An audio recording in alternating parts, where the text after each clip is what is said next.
నిమ్స్ నమ్మకం పెట్టకుంటే సామాన్య మూమెంట్ ఇట్లనే కోవాక్సిన్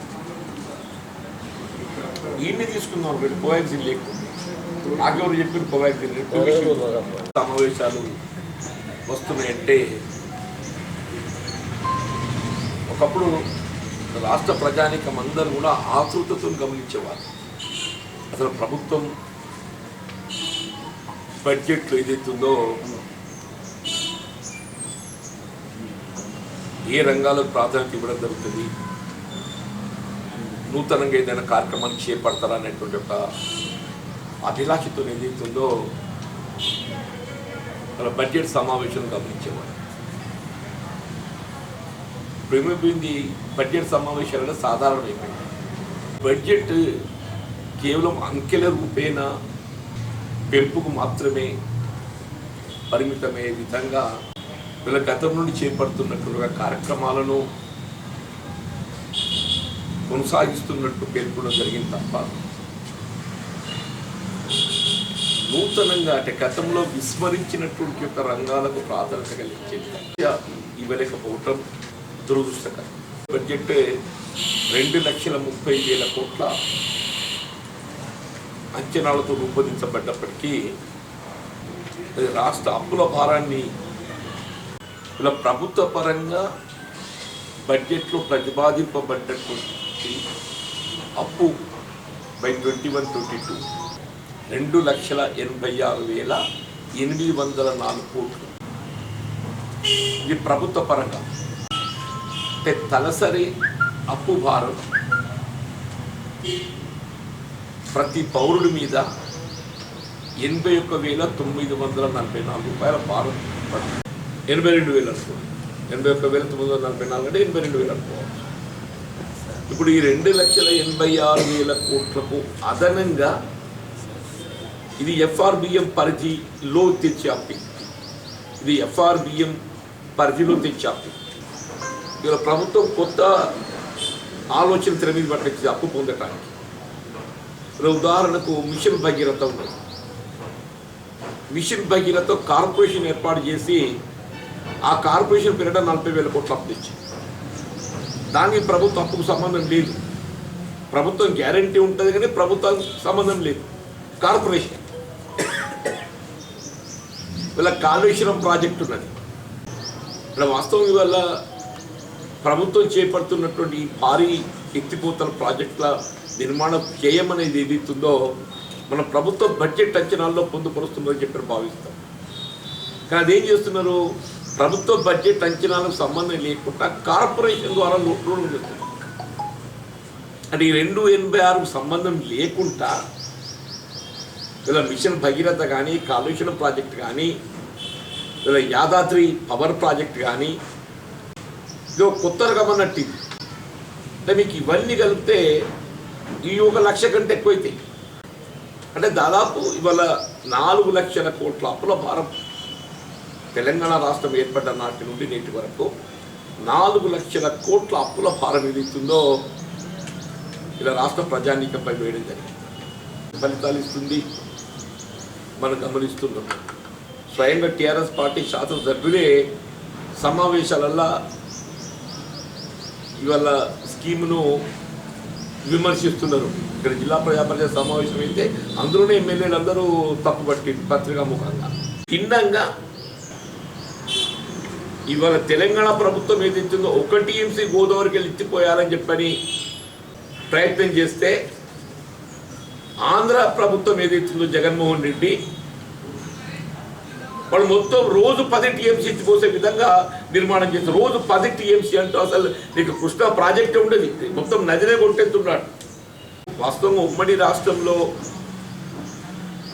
ఏ నిధులు, నీళ్లు, నియామకాలు, ఏ విధంగా మన నీళ్లు జలదోపిడికి గురవుతున్నాయి, మన హక్కులు మనం పరిరక్షించుకోవాలి అనేటువంటి ఒక భావన తపనతో ఉద్యమించి తెలంగాణ సాధించుకుంటే అది వాళ్ళు ఏదైతుందో 10 అంతలు ఇవాళ జలదోపిడికి గురయ్యేవి. 10 అంతలు ఆనాడు పోతిరెడ్డిపాడు కాలువ ఏదైతుందో కేవలం వరద సమయం లోపల నీటిని తరలించే విధంగా కాలువ తవ్వింది పోతిరెడ్డిపాడు.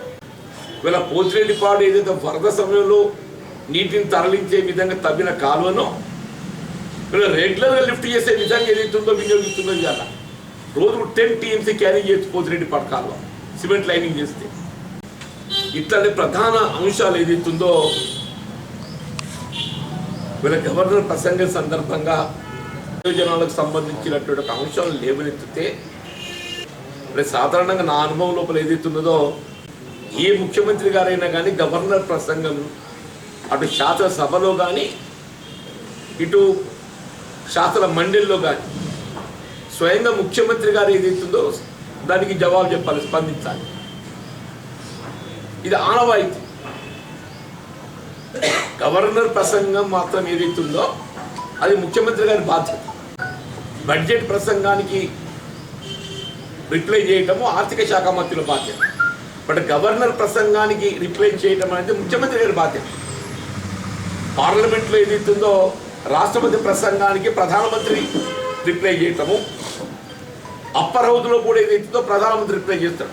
అప్పర్ హౌస్లో కూడా రాజ్యసభ, ఇక్కడ కూడా ఏదైతుందో అప్పర్ హౌస్లో కూడా సీఎం గారు దాన్ని రిప్లై చేయాలి. అంటే ఎందుకు శాసనసభలో లేవనెత్తబడినటువంటి అంశాలు కొన్ని ఇక్కడ లేవనెత్తుతారు. అక్కడ మాట్లాడే సభ్యులు వేరు, ఇక్కడ మాట్లాడే సభ్యులు వేరు.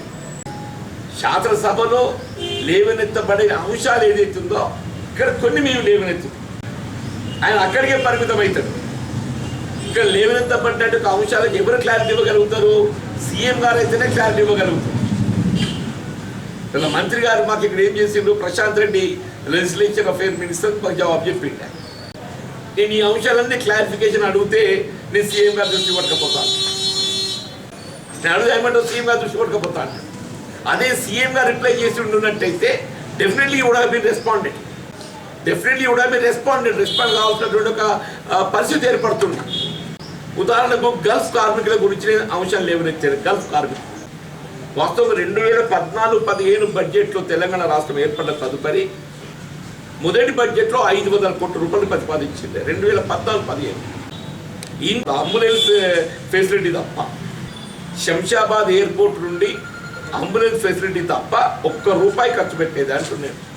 వాళ్ళు వాస్తవంగా ప్రతి సంవత్సరం రాష్ట్రానికి 10,000 కోట్ల ఆదాయం సమకూరుతుంది. నేను ప్రశాంత్ రెడ్డి గారు నేను సీఎం గారు దృష్టి పట్టకపోతాను. వీళ్ళు బడ్జెట్లో ఏం చేసిండ్రు, మేము దాన్ని కేరళ రాష్ట్రంలో చేపట్టుతున్నటువంటి ఒక గల్ఫ్ ఎన్ఆర్ఐ స్కీమును మేము స్టడీ చేస్తున్నాం, దానికి అనుగుణంగా మేము ఇక్కడ ప్రతిపాదన తయారు చేస్తామంటే ఇది 7 ఏళ్ళకి జరుగుతుంది. ఇక్కడ సత్యనుడు సత్తునుడు ఈ 7 సంవత్సరాలలో 2,000 శవపేటికలు వచ్చినాయి. 7 సంవత్సరాలలో 2,000 శవపేటికలు వచ్చినాయి. ఉమ్మడి రాష్ట్రంలో ₹1,00,000 ఆర్థిక సహాయాన్ని అందించడం, తెలంగాణ రాష్ట్రంలో కనీసం ₹5 లక్షల ఆర్థిక సహాయాన్ని అందింపజేస్తామని చెప్పని అటు ఉద్యమ సమయంలో పేర్కొన్నారు కేసీఆర్ గారు, తర్వాత అందరం కూడా పేర్కొన్నారు. ఇప్పుడు మన ప్రాంతంలో ఉన్న ప్రత్యేక సమస్య షుగర్ ఫ్యాక్టరీ. ఉదాహరణ రాష్ట్ర ప్రభుత్వం ఒకవైపు ఏదైతుందో పంటల మార్పిడి అని పేర్కొంటున్నది. మీరు పంటల మార్పిడి అంటే మనం వరికి ప్రత్యామ్నాయం ఏ పంట మనం చేపట్టగలుగుతాం. అది షుగర్ కేన్ అయినట్టయితే మనకు కొంత గిట్టుబాటు అవుతుంది అనే భావనతోని ఇటు మనది కానీ అటు బోధన్ కానీ ముంబోజిపల్లె కానీ షుగర్ ఫ్యాక్టరీస్ అన్ని రివైవల్ చేయాలని చెప్పిన అంశాన్ని నేను లేవనెత్తాను గవర్నమెంట్. సీఎం గారు వచ్చి ఉంటే నాకేదైనా ఆశించిన ఫలితం తప్పుతుండే కావచ్చు, కూడా మేము రెస్పాండెడ్ కావచ్చు. ఆయన రానేలా ఈ ప్రశాంత్ రెడ్డి గారు ఏమంటారు, నేను సీఎం గారు దృష్టి పట్టకపోతాను. ఇప్పుడు కేంద్ర ప్రభుత్వం నూతన వ్యవసాయ చట్టాలు ఏదైతున్నదో సీఎం గారు తీవ్రంగా వ్యతిరేకించారు. మీరు ఎప్పుడైతే కేంద్ర ప్రభుత్వం రూపొందించిన నూతన వ్యవసాయ చట్టాలు ఏదైతున్నదో రైతాంగానికి గిట్టుబాటు ధర కల్పనలో అవరోధంగా ఉన్నది, కనీస మద్దతు ధర కల్పించబడే విధంగా ఈ నూతన వ్యవసాయ చట్టం తగు మార్పు తీసుకురావాలనే విధంగా అన్నాడు సీఎం గారు పేర్కొన్నారు. రాజకీయ పార్టీలన్నీ కూడా డిమాండ్ చేసినాయి. ఇవాళ నిన్న ఏమంటున్నాడు, కేంద్రం చట్టం చేసినాక మేము ఏం చేస్తాం, మేము అమలు చేయాల్సిందిగా అంతకంటే మేము ఏం చేస్తాం. అరే మన అభిప్రాయాన్ని చెప్పుదామయ్యా. నూతన వ్యవసాయ చట్టాలతో రాష్ట్ర రైతాంగం ఏ విధంగా మద్దతు ధర పొందడంలో ఇబ్బందులు ఎదుర్కొంటారో మన అభిప్రాయం చెప్తాం. ఎట్లిస్తే అది కన్సిడరేషన్లకు వస్తుంది, ప్రభుత్వం పునరాలోచన పడే అవకాశం ఉంటుంది. మీ కేంద్రానికి ఏదైతుందో మన అభిప్రాయం వ్యక్తం చేయడానికే నీకు ధైర్యం దాలకుంటే నువ్వు ఏ ప్రభుత్వం చెప్పు నాకు. ఎఫ్సిఐ కొనుగోలు చేసేంత వరకు నేను ధాన్యం సేకరిస్తా అని చెప్పి అంటున్నాను. అక్కడ పంజాబ్ కానీ, హర్యానా కానీ, ఉత్తరప్రదేశ్ కానీ, రాజస్థాన్ కానీ రాజకీయాలకు అతీతంగా రాజకీయ పార్టీలు అన్నీ కూడా స్పందించి ఉద్యమిస్తున్నాయి. ఆడ కనీసం మన అభిప్రాయాన్ని కూడా మనం వ్యక్తం చేయలేకుంటే ఎట్లా అని చెప్పి అంటున్నాం. ఇవాళ ఏమైపోయింది, మేజ్ మొక్కజొన్న మద్దతు ధర 1850 రూపాయలే, కందుల మద్దతు ధర 6000 రూపాయలు, మొక్కజొన్న మార్కెట్ పోతే 1400 రూపాయలు అంటారు. ప్రతి క్వింటల్ మీద 500 రూపాయలు నష్టపోతున్నారు రైతు ప్రతి క్వింటల్ మీద. కందులు ఏదైతుందో 6000 మద్దతు ధర ఉంటే మార్కెట్లో 4500 కొనే ధర, ప్రతి క్వింటల్ వెనుక 1000 రూపాయలు నష్టపోతుండే కందుల మీద. సిమిలర్లీ శనగలు సాధారణంగా ధరల స్థిరీకరణ క్రింద మార్క్ఫెడ్ ద్వారా కనీస మద్దతు ధర రైతాంగానికి కల్పింపబడే విధంగా కొనుగోలు చేయడము ప్రభుత్వ బాధ్యత. ఈ ప్రారంభంలో సీఎం గారు ఏం చెప్పిండ్రు, మీరు ఖరీఫ్లో మొక్కజొన్న పెట్టకండి, కేవలం సన్నట్లు మాత్రమే పెట్టండి, మీరు మొక్కజొన్న పెట్టుకుంటే ఏ సంఖ్యలో పెట్టుకోండి అని చెప్పిండే. ఇప్పుడు ఏ సంఖ్యలో మక్కలు కొనే దిక్కు లేదు, ఏ సంఖ్యలో మక్కలు కొనే దిక్కు లేదు. ఈ అంశాన్ని ఏదైతుందో నేను కౌన్సిల్లో లేవనెత్తిన. మాకు మార్కెట్ కొనుగోలు కేంద్రాలు ఏదైతుందో ఆరంభింప చేయలేకపోవడంతో రైతాంగం మొక్కజొన్నకు కానీ, కందులకు కానీ, శనగలకు కానీ మద్దతు ధర పొందలేకపోతున్నారని చెప్పి లేవెత్తితే ప్రశాంత్ రెడ్డి గారు ఏమంటారు, నేను సీఎం గారు దృష్టి పట్టకపోతాను. ఒకవేళ ఫసల్ బీమా ఏదైతుందో 2020-21లో కేంద్ర ప్రభుత్వం ఏదైతుందో బాధ్యతలకు వెళ్ళి బయలుదేరింది. 2021, 18, 19, 19, 20 till 1920 రైతు ఆ పంటకు అనుగుణంగా 25% నుండి 50% రైతు పెట్టుకుంటే రెస్ట్ 50% కేంద్ర రాష్ట్ర ప్రభుత్వాలు ప్రీమియం భరిస్తుంది. రాష్ట్రంలో రైతాంగం దాదాపు 600 కోట్లు వీళ్ళు బ్యాంకుల ద్వారా రుణ సదుపాయం పొందుతున్నప్పుడు పత్తి కానీ, పప్పు దినుసులు కానీ ప్రీమియం ఏదైతుందో ఫార్మర్ చెల్లించే ప్రీమియం బ్యాంక్ కట్ చేసుకుని మనకు అప్పించింది, ఫార్మర్ ప్రీమియం చెల్లించింది 18, 19, 19, 20 2 years. అటు కేంద్ర ప్రభుత్వం కానీ, రాష్ట్ర ప్రభుత్వం కానీ, రెండు ప్రభుత్వాలు చెప్పట్టు నేను వాళ్ళు ప్రీమియం చెల్లించలేకపోవడం, తమ వాటా ప్రీమియం చెల్లించలేకపోవడంతో రైతు ప్రీమియం నష్టపోయిండు, పంట నష్టపరిహారం పొందలేకపోతుంది. రైతు ప్రీమియం పోయింది. అది కోట్లు, ఒక ఆదిలాబాద్ జిల్లానే 500 కోట్లు ఉంటుంది, ఒక ఆదిలాబాద్ జిల్లాలో 500 కోట్లు ప్రభుత్వాన్ని. దాని అర్థం ఏదైతుందో రైతుకు ఉమ్మడి రాష్ట్రానికి వెళ్ళి కల్పింపబడ్డటువంటి ఒక రాయితీ సౌకర్యాలు ఏదైతుందో కొనసాగించుకుంటూ మీరు చేపట్టండి. వీళ్ళ ఫసల్ బీమా అయితే ఏదైతున్నదో రైతు ప్రీమియం చెల్లించిన తర్వాత కూడా ఆయనకి నష్టపరిహారం ఏం చేయకుండా వాడు ఏం కావాలని చెప్పి అంటున్నాను. వీళ్ళ ప్రశాంత్ రెడ్డి గారు ఏమంటారు, నేను ముఖ్యమంత్రి గారి దృష్టి పట్టకపోతాను. కామన్ కాబట్టి ఏదైతుందో పిఆర్సీ సీఎం గారు రెస్పాండ్ అయ్యింది. పిఆర్సీ రెస్పాండ్ అయిన దానికి ఇబ్బంది లేదు, శాసనసభలో రెస్పాండ్ అయిన దానికి ఇబ్బంది లేదు.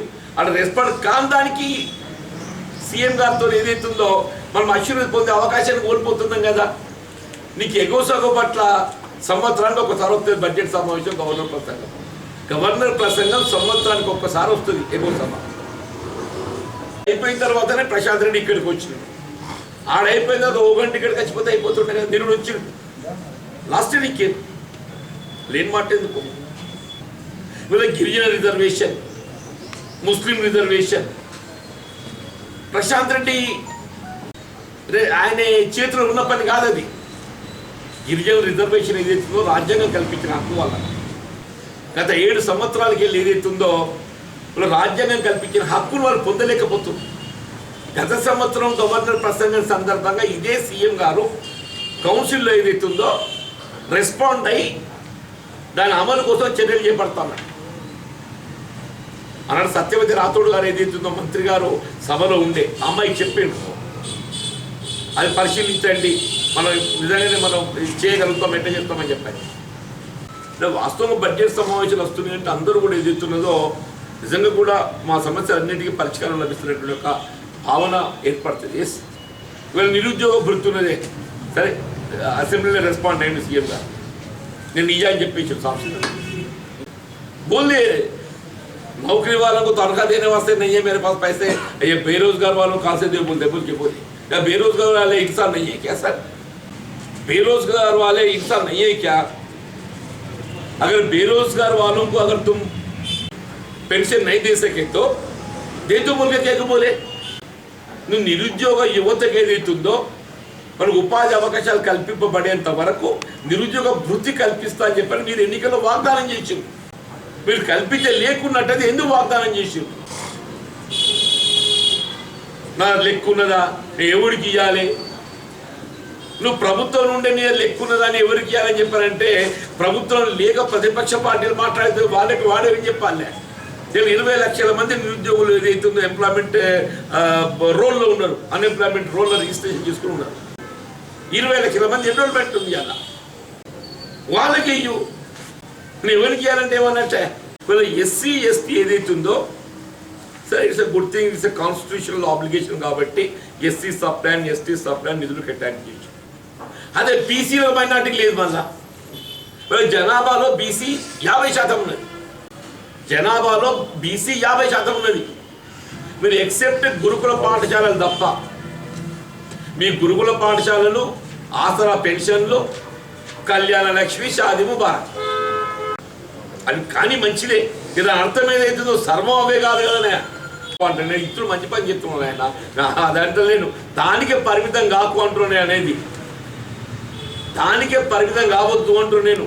కళ్యాణ లక్ష్మి, షాదీ ముబారక్, ఆసరా పెన్షన్, గురుకుల పాఠశాలలకే పరిమితం కాకుండా ఈ గురుకుల పాఠశాలల్లో బోధన సదుపాయం పొందే వాళ్ళు నాట్ ఈవెన్ 10% స్టూడెంట్స్ విద్యార్థులు ఏదైతుందో ప్రభుత్వ పాఠశాలలో ఎన్రోల్మెంట్ ఉంది. అలా 90% స్టూడెంట్స్ ప్రభుత్వ పాఠశాల ఎన్రోల్మెంట్ ఉంది.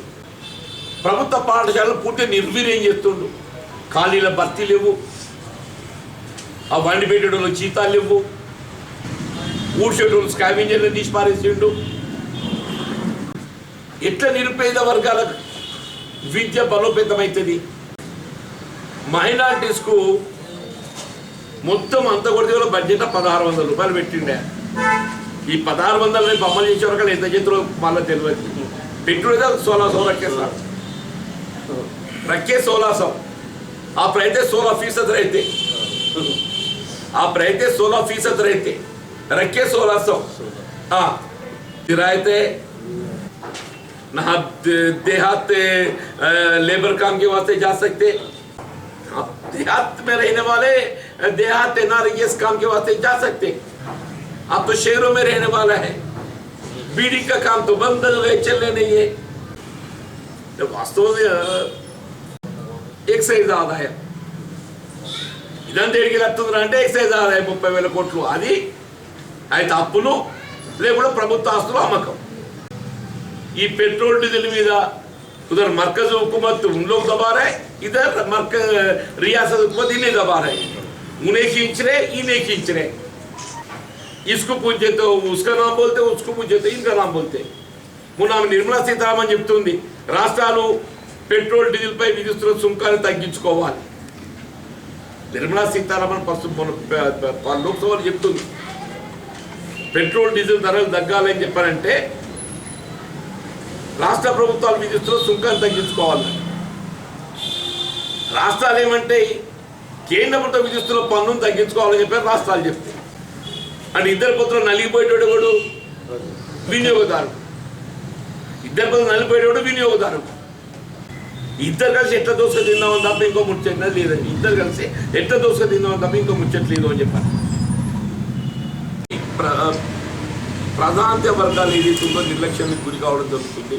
వాళ్ళ బలహీన వర్గాలే కానీ, మైనార్టీసే కానీ, గల్ఫ్ కార్మికులే కానీ, ఇలా వ్యవసాయ రంగంలో కూడా రైతాంగం పొందేటటువంటి ఒక ఈ కనీస మద్దతు ధర పొందలేని పరిస్థితుల్లో మార్కెట్ ద్వారా కొనుగోలు కేంద్రాలు కల్పించడమే కానీ, ఇలా ఫసల్ బీమా ప్రయోజనం పొందడమే కానీ, సామాజికంగా వెనుకబడ్డ వర్గాలు గిరిజనులే కానీ, అల్పసంఖ్యాక వర్గాలు ముస్లింసే కానీ, వాళ్ళ రిజర్వేషన్ సౌకర్యాలే కానీ, ఇవన్నీ కూడా ప్రభుత్వం ఏదైతుందో నిర్లక్ష్యం చేస్తుంది.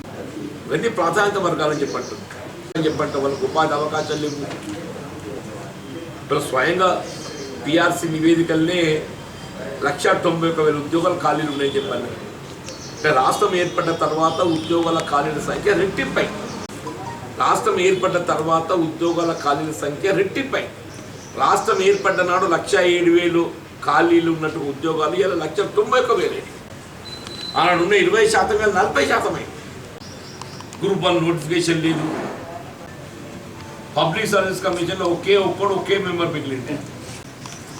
మొత్తం పబ్లిక్ సర్వీస్ కమిషన్లో ఏ నిరుద్యోగ యువతకు ఉపాధి ఉద్యోగ అవకాశాలు భర్తీ చేసేటువంటి తెలంగాణ స్టేట్ పబ్లిక్ సర్వీస్ కమిషన్లో ఒకడే సభ్యుడు మిగిలిండు. బడ్జెట్ సమావేశాల అనుభవాలు మీతో పంచుకోవాలని చెప్పని సంగతి. ఇది పెద్ద ప్రభావం కాదు, బీజేపీ మీద పెద్ద ప్రభావం చూపారు. వాస్తవంగా ఈ ఎన్నిక బీజేపీకి గుణపాఠమైంది. అట్టి ఎన్నికల ఫలితాలు ఏ విధంగా వస్తున్నాయి, ఇవాళ ఈ ఓటరు ప్రభావితం కావటానికి ఏం కారణాలు అనేది అయితే మనం ఊహించగలుగుతాం. ఓటరు ప్రభావితం కావడానికి మీరు ఎంతవరకు ఏదైతుందో కేసీఆర్ అవినీతి, అక్రమాలు, నల్లధనం ఇవన్నీ వెలికితీస్తాం అని జైలుకు దోలుతాం, మేము ఊసలు లెక్క పెట్టాలి. మీరు ఎంతవరకైతే కేసీఆర్ అవినీతి నల్లధనాన్ని మీరు అదుపు చేయలేరు ఏ ఎన్నిక గెలవకపోతే, ఎంతవరకైతే మీరు కేసీఆర్ అవినీతి ఆమె అక్రమ సంపాదన నల్లధనాన్ని వెలికి తీయరో ఈ ఎన్నిక గెలవకపోతే చెప్పండి. ఇవాళ దుబ్బాక ఎన్నిక టీఆర్ఎస్ గుణపాఠమే. దుబ్బాక ఎన్నిక టీఆర్ఎస్ గుణపాఠమే. ఇవాళ దుబ్బాకలో చేసిన పొరపాటు చేయకూడదు అని చెప్పని ముందస్తు జాగ్రత్తగా ఏదైతున్నదో పోల్ మేనేజ్మెంటే అక్కడ కానీ ఇక్కడ కానీ ఏమేమి చేయాలో చేయవలసిన దానిలో 10 అంతలు చేసుకుంటొచ్చు. ఓటర్ను ప్రలోభ చేయడానికి ఎన్నికల కమిషన్ నిబంధనలను ఉల్లంఘించి డైరెక్ట్గా ఉద్యోగ సంఘాలతో ప్రగతి భవన్ సమావేశం ఏర్పాటు చేసి 29% పిఆర్స్ ఇస్తా అని చెప్పని లీక్ ఇచ్చిన తర్వాత ఎన్నికలు రద్దు చేయాలి, ప్రభుత్వాన్ని డిస్మిస్ చేయాలంటున్నాను. స్వయం ఒక ముఖ్యమంత్రి గారు ఎన్నికల కమిషన్ నిబంధనలు ఉల్లంఘించే విధంగా ప్రగతి భవన్ అనేది ఏదైతుందో ఆయన అధికార నివాసం, అది ఫామ్ హౌస్ కాదు, అది అధికార నివాసం. ఉద్యోగ సంఘ నాయకులతోని పిఆర్సీ మీద చర్చించి 3-man కమిటీ రిపోర్ట్ రాకంటే ముందు మీరు జనవరిలో 3-man కమిటీ ఇచ్చింది. పిఆర్సీ నివేదిక వచ్చిన తర్వాత మళ్ళీ ఒక 3-man కమిటీ ఇచ్చింది. ఆ 3-man కమిటీ నివేదిక రాలేదు. ఇంకా రాకముందు 29% ఇస్తున్నా అని చెప్పని వాళ్ళకి చెప్పి దాన్ని లీక్ ఇప్పించారు. వీళ్ళ నోటీస్ ఏదైతుందో ఉద్యోగ సంఘ నాయకులుగా ముఖ్యమంత్రి నోటీస్ చేయాలి. ఎలక్షన్ కమిషన్ ముఖ్యమంత్రి నోటీస్ చేయాలి. ఎన్నికల నిబంధనలు ఉల్లంఘించే విధంగా, నిబంధనలు భిన్నంగా, ఎన్నికల కోడ్ అమల్లో ఉండగా, ఓటర్లను ప్రభావితం చేసే విధంగా, పట్టభద్రులను ప్రభావితం చేసే విధంగా, ఉద్యోగస్తులను ఉపాధ్యాయులను ప్రభావితం చేసే విధంగా నువ్వు పిఆర్సీ మీద చర్చించి 29% ఇవ్వబోతున్నా అని చెప్పని లీక్ ఇవ్వటము, వాళ్ళ పేర్కొనడము, వాళ్ళకి లీక్ చేయడం. మీకు ఎలక్షన్ కమిషన్ నిన్న కాక మొన్న ఏదైతుందో ఉద్యోగ సంఘ నాయకులకు నోటీసులు ఇస్తే మేము ప్రగతి వర్గ పోలేదంటాడు. ఉద్యోగ సంఘ నాయకులు మొన్న ఏమంటున్నారు, మేము ప్రగతి వర్గ పోతే పేపర్ రాపించిందా మీరు? ప్రగతి భవన్లో సీసీ కెమెరాలు లేవా? మొత్తం ప్రగతి భవన్లో సీసీ కెమెరాలు సీజ్ కావాలి. ప్రగతి భవన్ ఉన్న సీసీ కెమెరాలు సీజ్ అయితే వీళ్ళు ప్రగతి భవన్ ఏంటి ఉంది తెలుస్తుందని చెప్పి అంటున్నాను. అసలు ఎవడు కలిసిన ఎన్నిక చేయలేకపోయింది, చెప్పండి. ఎన్నికల నిబంధనలను ఉల్లంఘించి ఓటర్లను ప్రభావితం చేసి గెలిచినటువంటి ఎన్నిక ఏ ఎన్నిక చేయలేదు. డెఫినెట్లీ ఎలక్షన్ పిటిషన్ పడుతుంది. దీని మీద తీర్పు ఎవరికి అనుకూలంగా వచ్చినా రద్దు.